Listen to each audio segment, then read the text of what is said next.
when you mentioned Fortune 500 experience, and you mentioned you've had that, and you think about when someone goes out to raise money and they talk about their team, right by a name are credentials.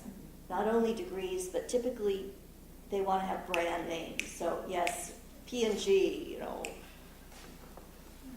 Boeing, whatever the background is for the company, Genentech for life science. But if they don't have that themselves, they want to draw it from advisors, right? And I think there's an interesting question about when is it the right time to be an entrepreneur? Mm-hmm. Is it right out of the gate and getting your family to buy in and be supported? Or is it after 5, 6, 7 years? And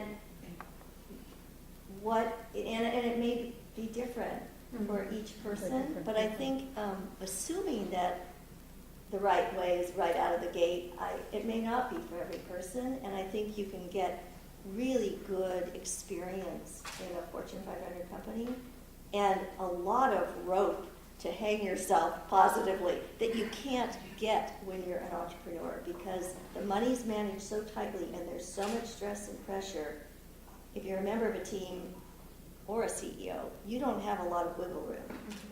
I think it's such a good point, though. We're seeing it here in strides. Everybody thinks they need to come out of school and be an entrepreneur. They are in frenzy to figure that out, which I think in some ways becomes a gender issue because people are being feeling left behind, feeling like I need to get more experience, but everyone else is saying you have to do it right away. And I would love to figure out a way to take that down to say you don't have to do it right now. I try to coach people on that all the time. There's some better things you could do. Get the experience you need, then do it. And they're terrified of not doing it now. I think the sooner you start, the better off you are. I think if you look at Bill Gates, look at Mark Zuckerberg, look at all the big people who've created really big companies, they didn't need all the experience.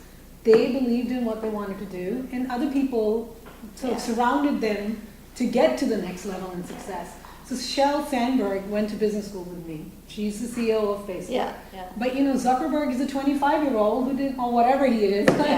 He didn't have experience, so I think it depends on the person.